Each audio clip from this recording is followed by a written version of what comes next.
Okay, so I'm going to do a short video on my hobby desk.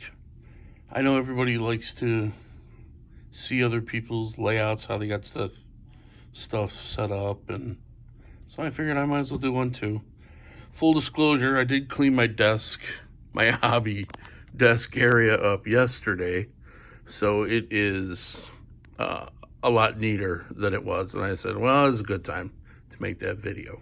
So, that being said, I do have an L-shaped. I'm just like in my basement, and the rest of the house is just a basement. But my hobby desk it's a finished basement. My hobby desk is an L-shaped.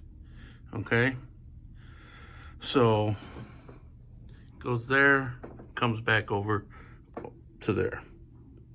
Now, here I got, you can see little tools.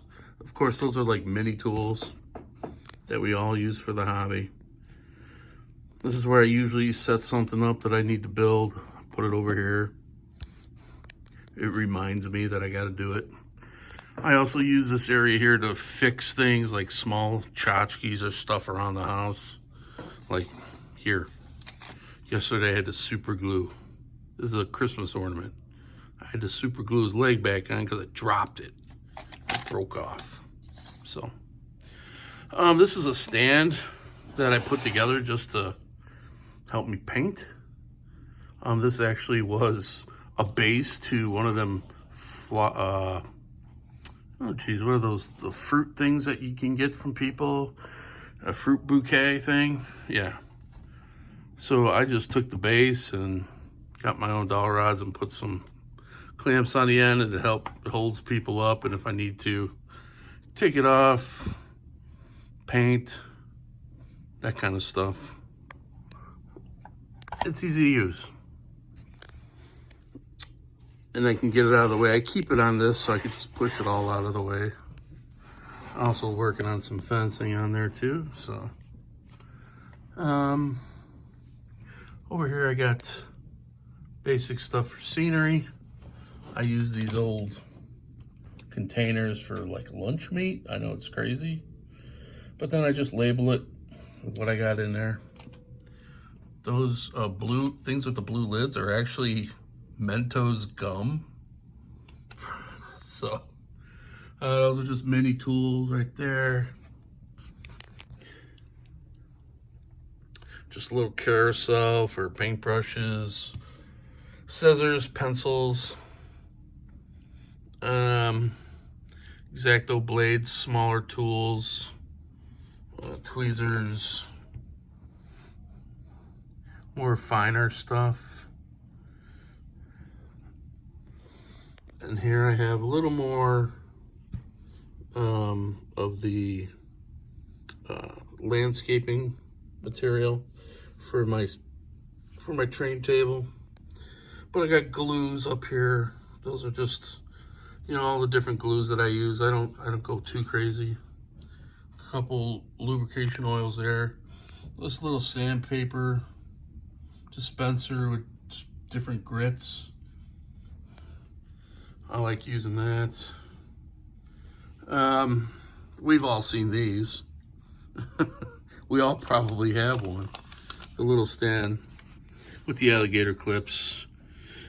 I got a couple of them. I got probably another one somewhere, but I use it obviously to help hold stuff when I put stuff together. Here I'm taking a very old gas station pump area, and I've reinforced the bottom. And I actually put a nano light up in there. So, and I'm gonna wire it down into the train table at the gas station. So I put the barrel on there. Just one of the few things I'm doing. Well, I meant one of the many things. Over here I got my one of my Dremels that I use. I like this one because it's like a pistol grip type thing. It's really easy.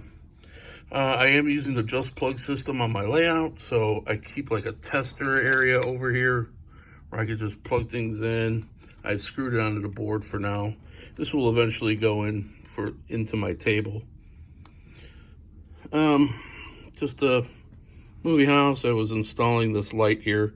My previous video, I showed you using a different kind of glue and it didn't work, but this one I super glued.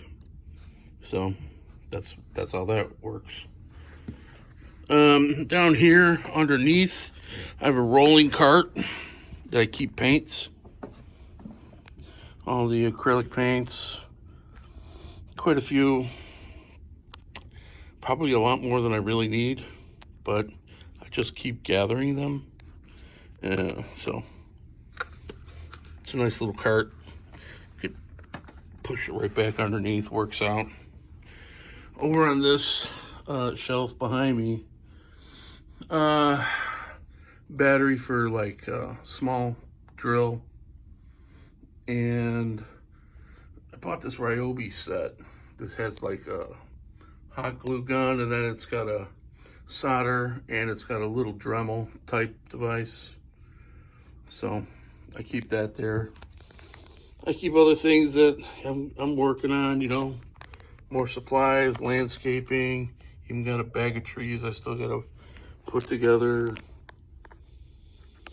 You know, I keep a large bin of accessories or things that, you know, I put together. You can kind of see people or whatever. The two toolboxes here, I also have like portable supplies. So if I'm going somewhere and I know I get an opportunity to work on something, I'll put basic stuff in there, a couple paint brushes, paints, and maybe paint some figures or whatever. That's actually my training table, which is way under construction still. So, and that's pretty much it. Those are trees under there. That's pretty much it. Oh, I got Lego. Yeah. So, that's it. The hobby table, simple L shape. You don't have to get too crazy. Look, I've had a really tiny table before, and I've kind of updated this table last year, as a matter of fact. And, you know, it wasn't too crazy expensive. It's like a little over $100, I think, put it together. It's serving its purpose. Get a little more room. You know, I'm able to work. I can put stuff over here that I'm working on. You know how you guys are, you know, just like me when you're working on something. When you're a hobbyist, you end up having stuff everywhere. But it's nice to have everything in reach that you know that you use a lot. And that's why I think having this nice little L-shaped desk for someone who's a hobbyist like me, you know, I have a full-time job. I don't work on this every day, all day, so it's a hobby. So there you go. Got nothing else. Peace out.